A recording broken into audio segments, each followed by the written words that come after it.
কি জল শেষ হয়ে গেল নাকি? এই জানো তো, গ্রামের সব জলাশয়ের জলস্তর না নেমে গেছে, পুকুরও শুকিয়ে গেছে, কুয়োতে জল অনেক নিচে চলে গেছে। কি যে হবে কে জানে। এই বছর তো বৃষ্টি হয়েছে কম, তার উপর মানুষজন জল ব্যবহারের চেয়ে নষ্ট করে বেশি। দেখি মহারাজকে বলতে হবে।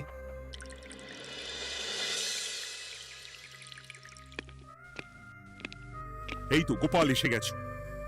শুনেছো, রাজ্যের সকল জলাশয়ে শুধু শুনিনি, চাক্ষুষ দেখেছি, আর এর কারণ ও তার সমাধানও ভেবে এসেছি মহারাজ। তুমি কি বলতে চাইছো সেটা বলো না খোলসা করে। মহারাজ, আসন্ন দিনে জলাভাব মেটানোর একটাই উপায়, তা হলো প্রজাদের উপর কর চাপানো। মহারাজ, আমার ঠাকুরদা বলতেন, যা মেলে মূল্য বিনে তার মূল্য কে আর জানে। আমরা যেহেতু জলের মতো এত মূল্যবান সম্পদ বিনামূল্যে পাচ্ছি, তাই একে গুরুত্ব দিতে শিখিনি।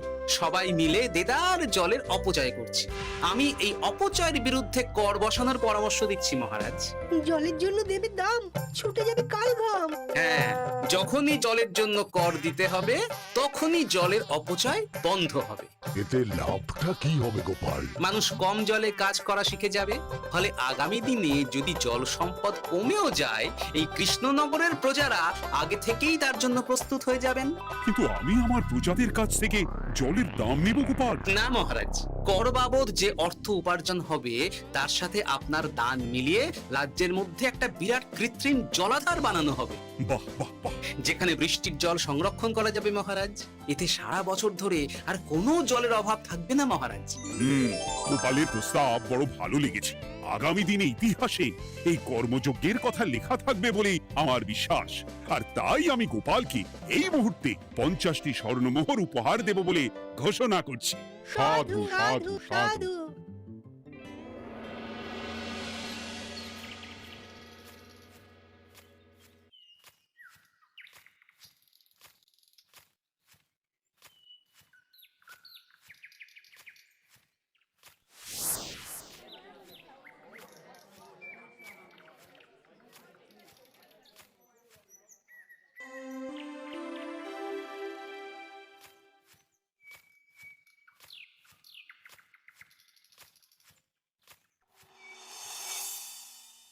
মানে আমার এই এতটুকু স্বাদ তুমি পূর্ণ করবে না? আমি কি নিজের জন্য চেয়েছি নাকি? সবই তো পাবে তোমার মেয়ে আর জামাই। হ্যাঁ, সে বুঝেছি গিন্নি, তাই বলে এতগুলো মুদ্রা আমি খরচ করতে পারবো না। পারবে না? আমি তাঁতির বাড়ি থেকে মেয়ে জামাইয়ের জন্য কয়েকটা শাড়ি আর ভালো পাঞ্জাবি কিনে একটু পাঠাবো। কিন্তু এখন আমার কাছে অত মুদ্রা নেই গিন্নি, পরে পেলে আমি ঠিক তোমার স্বাদ পূরণ করব। আবার বাজে কথা বলার জায়গা পাও না তুমি। এতক্ষণ কোথায় ছিলে গো? আমি বেলায় নদীর পাড়ে গিয়েছিলাম, তখন কমলা আমাকে বললো তোমায় নাকি দেখেছে। কি দেখেছি?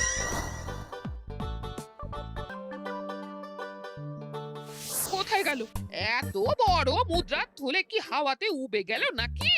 এই রে, এ তো মহা ঝামেলা। কখন কে যে গিন্নিকে খবর দিচ্ছে সেটা টেরও পাইনি। বলি মুখে কুলু পাটলে যে বড়, বলি রাজা মশাইয়ের কাছ থেকে যে এত রোজগার করো, সেই মুদ্রা যায় কোথায়? কানের মাথা খেও না তো।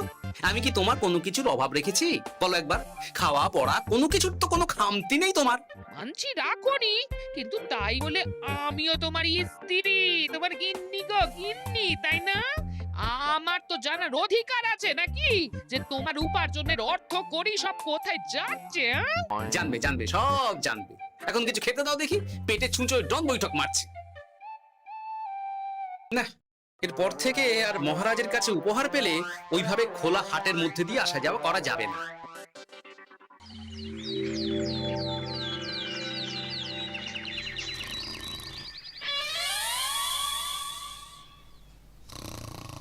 তোমার আর কোনো চিন্তা নেই গোপাল। আমি তোমার মাসোহারা তো বাড়িয়ে দিলাম, সঙ্গে প্রত্যেকদিন তুমি 10 মোহর করে পারিতোষিক পাবে। এই নাও। এই ভোরবেলায় একটা জব্বর স্বপ্ন দেখা গেল বটে। এই স্বপ্ন খুলে গেলে আর কোনো চিন্তা নেই। গিন্নি, ও গিন্নি, বলি গেলে কোথায়? গিন্নি, সারা নেই। ও গিন্নি, রাগ করলেন নাকি গো? আরে এসো এসো, এমন একটা স্বপ্ন দেখেছি না যে তোমার আর কোনো চিন্তা থাকবে না গিন্নি। মোহর আর মুদ্রা একেবারে ঝরে পড়বে গো।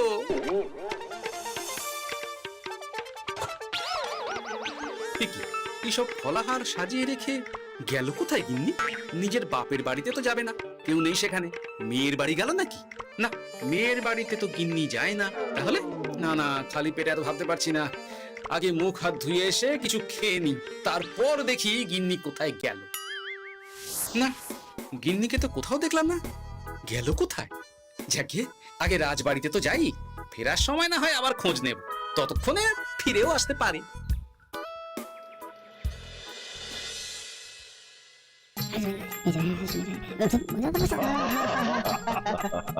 বাহ বাহ বাহ, একেই বোধহয় বলে সঙ্গগুণ। অনেকদিন এত হাসি নিয়ে। যা বলেছেন মহারাজ। হাসি চোটে পেটে ধরছে খিল। কর্তার গিন্নিতে দেখছি রয়েছে অনেক বেল। কি গিন্নি, তুমি এখানে কি করছো? কি গোপাল, তুমি রাজসভায় এলে যে বড়? তুমি নাকি রাজসভার কাজ থেকে অবসর নিতে চেয়েছো? এই কথা কে বললো মহারাজ? এই তো উনি বললেন। বলি আমি আবার কি করব? তুমি আমায় একটা কাজ দিলে আর সেটা আমি করব না বলো? আমি তোমায় কাজ দিলাম? কি কাজ? বাবা গোপাল, তুমি কি আকাশ থেকে পড়লে নাকি? তুমি তো তোমার গিন্নিকে বলে পাঠিয়েছো যে তুমি আর রাজসভার কাজে যোগ দিতে চাও না। তোমার নাকি আর কাজে মতি নেই, তুমি বিশ্রাম চাও। এই রে, গিন্নি দেখি ভয়ঙ্কর চাল দিয়েছে। আমার নামে রাজসভায় এসে এইসব বলেছে।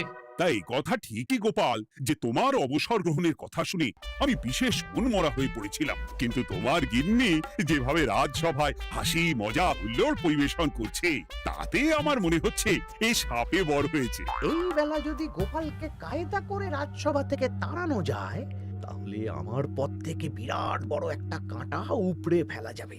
গোপাল গিন্নি সবার মধ্যে বিলিয়েছেন হাসি, তার জন্য রাজামশাই হয়েছেন ভারী খুশি। হ্যাঁ গোপাল, তাই আমি ঠিক করেছি তোমার স্থানে আমি তোমার গিন্নিকেই বহাল করব। হ্যাঁ, তোমার সঙ্গে ঘর সংসার করে ওর বুদ্ধি বেশ খোলতাই হয়েছে, সেটা বোঝাই যাচ্ছে। এছাড়াও আমাদের অনেক পরামর্শ দিয়ে সাহায্য করতে পারবে। তাছাড়া উনি মহিলা বলে অন্দরমহলেও যেতে পারবেন, রানীমাও খুশি হবেন বলেই তো আমার বিশ্বাস। কি গোপাল গিন্নি, তোমার এই কাজ করতে কোনো আপত্তি নেই তো? আপত্তি কেন থাকবে মহারাজ? আমি ধন্য আপনি আমায় এত বড় সম্মান দিচ্ছেন বলে। তুমি আমার কত বড় সর্বনাশ করলে গিন্নি। তুমি কিনা শেষে আমার চাকরিটাই খেলে। এটা গোপালের জন্য বড় ভালো হলো, তাই না? কোনো কাজ করতে হবে না, কিন্তু রোজগার আগের মতোই থাকবে। অবসর আর উপার্জন একসাথে। না হে গোপাল, তুমি আর এখানে কাঁচুমাচু মুখে দাঁড়িয়ে না থেকে নিজের বিশ্রামে ব্যাঘাত ঘটিও না। আমাকে সবার কাজ শুরু করতে দাও। যথা আজ্ঞা মহারাজ।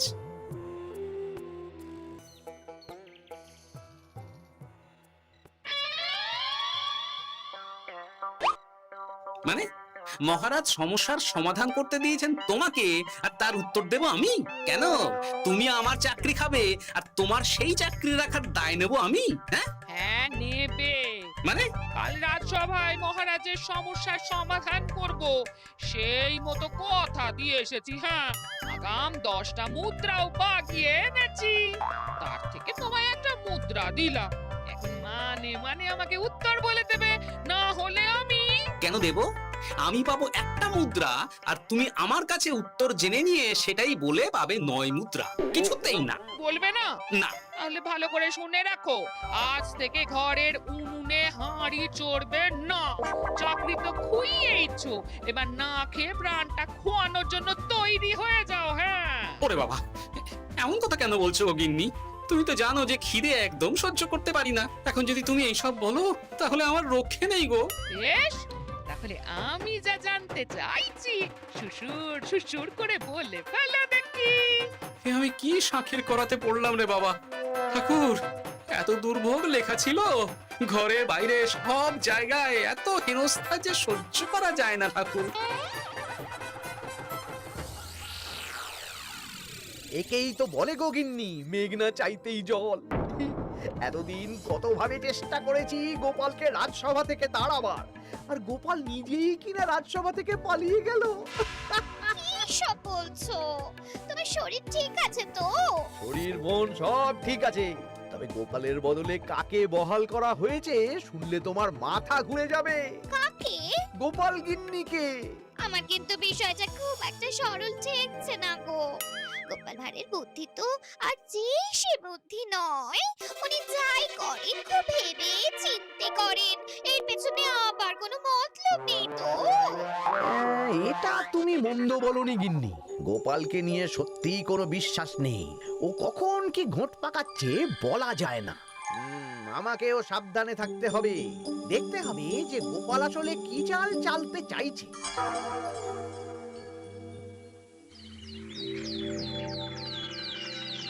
হ্যাঁ গোপাল গিন্নি, এই একটাই প্রশ্ন আমায় সারা রাত ধরে জাগিয়ে রেখেছে। মানুষ মরে ভূত হয়, ভূত কি মরে? তাহলে ভূত মরলে কি হয়? মানে মহারাজ, এই প্রশ্নের উত্তর আমার আজকে দিতে ইচ্ছে করছে না। হ্যাঁ, আমি না হয় আপনাকে আগামীকাল এই প্রশ্নের উত্তর দেব, ঠিক আছে? হ্যাঁ, গাছ থেকে পড়ে গেলে জাপটে ধরে ডালকে। আজকের প্রশ্নের উত্তর উনি দেবেন কালকে। না হে গোপাল গিন্নি, তা হয় না। এই প্রশ্ন আমাকে সারা রাত বিচলিত করেছে। আবার যদি আজকেও এই প্রশ্নের উত্তর না পাই, তাহলে তো আবার একটা নিদ্রাহীন রাত আমাকে কাটাতে হবে। মানে আমি বলছিলাম কি মহারাজ, গোপাল গিন্নি তো সদ্য এই কাজে বহাল হয়েছে, তাই তাকে তো একটু সময় দেওয়া দরকার নাকি? কিন্তু প্রশ্নের উত্তর না পেলে যদি মহারাজের শরীর খারাপ হয়, তার দায় কে নেবে মন্ত্রী মশাই? এই রে, এখন আমি কি করব? এ তো মহা বিপদে পড়লাম দেখছি। আচ্ছা মহারাজ, ঠিক আছে ঠিক আছে, আমি এই প্রশ্নের উত্তর দেব, কিন্তু আমার না একটু সমস্যা আছে। খোলা হাওয়াতে গিয়ে না দাঁড়ালে আমার ঠিক মাথা খোলে না, তাই বলছিলাম। তাই না হয় যাও, হাওয়া খেয়ে এসে মাথাটা খোলতাই করে নাও। কিন্তু এই প্রশ্নের উত্তর আমাকে আজকেই দিতে হবে। হ্যাঁ, উফ, এই যে কি সমস্যা! সারাদিন ঘরে বসে থেকে থেকে তো আমার সারা গায়ে বাদ ধরে গেল। সেই সকালবেলা আমাকে ফলাহার করিয়ে দিয়ে গিন্নি তো চলে গেছে রাজবাড়িতে চাকরি করতে। এদিকে আমার যে পেটে কিচ্ছুটি নেই, তার কি হবে? মহারাজ দোকানে গিয়ে যে ভালো মন্দ খাবো তারও উপায় নেই। তাহলেই তো কাঁড়ি কাঁড়ি খরচা। না, একবার দেখি তো উনুন ধরিয়ে অন্তত ভাতটা চাপাতে পারি কিনা। তাহলে গিন্নির ওই হাঁড়ি না চড়ার হুমকির হাত থেকে অন্তত বাঁচা যাবে।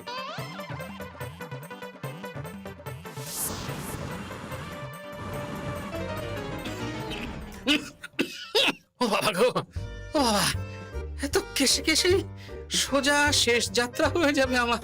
না, এর চেয়ে না খেয়ে মরাও ঢের ভালো। দেখি তুমি বাড়িতে কেন? এত হাঁপাচ্ছ কেন? সাড়ে তাড়া করেছে নাকি? আরে না গো, মানুষ মরে ভূত হয়, ভূত কি মরে? তাহলে ভূত মরলে কি হয়? খোলা হাওয়াতে গিয়ে না দাঁড়ালে আমার ঠিক মাথা খোলে না। ও, এই হলো ব্যাপার। বেশ, এর উত্তর তোমায় আমি বলে দিচ্ছি। ভূত মরে প্রথমে এক ঝুড়ি অন্ধকার হয়, সেই অন্ধকার হাওয়াতে উড়ে বেড়ায়। এক সময় সেই অন্ধকার পাতলা হতে হতে কুয়াশার মতো হয়ে যায়। ব্যাস, মিটে গেল। ব্যাস, মিটে গেল। যদি রাজা মশাই এই কথা বিশ্বাস না করেন, তুমি হলপ করে বলবে আপনি যখন মরবেন একদম মিলিয়ে নেবেন মহারাজ। এর চেয়ে এক পা এদিক ওদিক হয় না যেন। হ্যাঁ, এই না হলে তুমি গোপাল ভাঁড়। বুঝেছো তাহলে? এই তুমি চিন্তা করো না, রাজবাড়ি থেকে ফেরার সময় আমি তোমার জন্য অনেক অনেক বাজার করে আনবো, ঠিক আছে? এই আমি যাই। এ তো ভারী মজা হলো। মহারাজ তক্ষুনি প্রশ্নের উত্তর চাইলে গিন্নি এইভাবে সেই রাজবাড়ি থেকে দুধ দাঁড়িয়ে ছুটে আসছে উত্তর জানতে। আমাকে তুমি একটা চাল দিয়ে কুপকাত করেছো তো গিন্নি। এইবার বুঝবে কত ধানে কত চাল।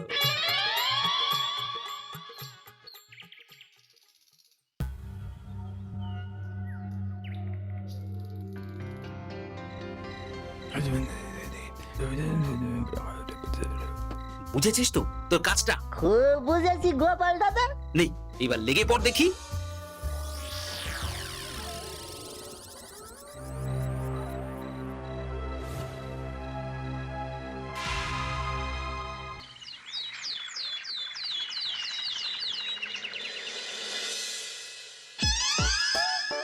তাহলে আর বলছি কি তোমাদের, সকালবেলায় উঠে দেখি মুখের এই হাল। এই কাণ্ড কি করে হলো মহারাজ? তার আমি কি জানি? আমি সকালে উঠে আয়নায় নিজেকে এই অবস্থায় দেখে খুব চিন্তায় রয়েছি। গোপাল গিন্নি, আগে মহারাজ। গোপাল থাকলে যে কাজ করতো সেটা তো তোমাকেই করতে হবে, বলতে হবে এর সমাধান কি। হ্যাঁ মানে আমি হ্যাঁ হ্যাঁ, আমার মনে আছে। তোমার তো আবার হাওয়া না খেলে চলে না। যাও যাও, তাড়াতাড়ি হাওয়া খেয়ে এর উত্তর নিয়ে এসো।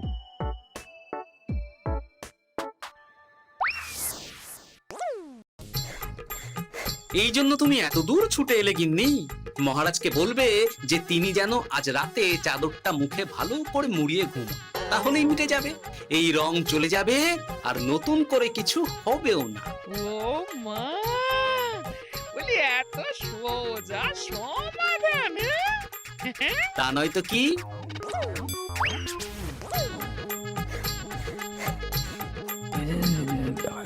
কাল সারা রাত আকাশে একবার দেখলাম চাঁদ উঠেছে, আর একবার দেখলাম ঘোর অমাবস্যা। এর কারণ কি? একই রাতে দুই তিথি হয় কি করে?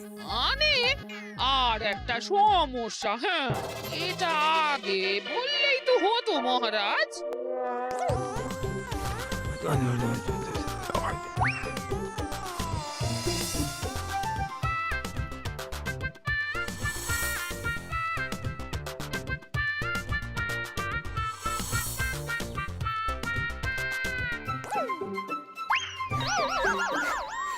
এ কি, তুমি হাওয়া খেতে গিয়ে এইভাবে খাবি খাচ্ছ কেন গোপাল গিন্নি? এর কারণ আমি জানি মহারাজ। সে কি কাণ্ড! তুমি কি করে জানলে? গোপাল গিন্নি মোটেও হাওয়া খেতে যায়নি মহারাজ, সে গেছিল নিজের বাড়িতে গোপালের কাছে আপনার বলা প্রশ্নের উত্তর জেনে আসতে। মানে গোপাল গিন্নি তার মানে আমাকে ঠকিয়েছে? তা জানি না মহারাজ, তবে আমার মনে হয় এর পেছনে গোপালের কোনো গভীর ষড়যন্ত্র আছে, না হলে সে এমনটা করবে কেন? আর এক রাতেই আপনার সাথে এতগুলো অদ্ভুত ঘটনা পর পর ঘটবে কেন? বটে, এক্ষুনি গোপালকে ডেকে আনো।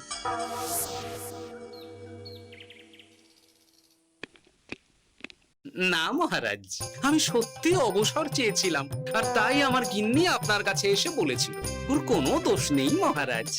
না মহারাজ, আমি মিথ্যে কথা বলেছি। হ্যাঁ, উনি আপনার কাছ থেকে পাওয়া সোনার মোহর নিয়ে বাড়ি যান না, তাই আমি ওকে সায়স্তা করতে এই ফন্দি করেছিলাম। আসলে মহারাজ, আমি আপনার কাছ থেকে পাওয়া সোনার মোহর জল প্রকল্পের কাজে লাগাবো বলে কিছু জনকে নিয়ে একটা দল গঠন করতে গিয়েছিলাম, আর তাদের কাছেই ওগুলো রেখে এসেছি। এটা যদি আমার দোষ হয় তাহলে আমি ক্ষমা প্রার্থী মহারাজ।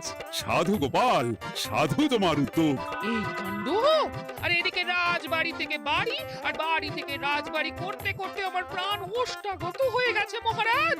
ওহ, আমার ঘাট হয়েছে, আপনি আমায় ক্ষমা করে দিন মহারাজ। হুম, এইবার মজার টের পেয়েছ তো গিন্নি? আপনি আপনার আদরের গোপাল ভাঁড়কেই তার চাকরি ফিরিয়ে দিন মহারাজ। আমি যাই আমার কেশেল সামলাতে। গেলে পচা খুব ভালো করেছে বলতে হবে।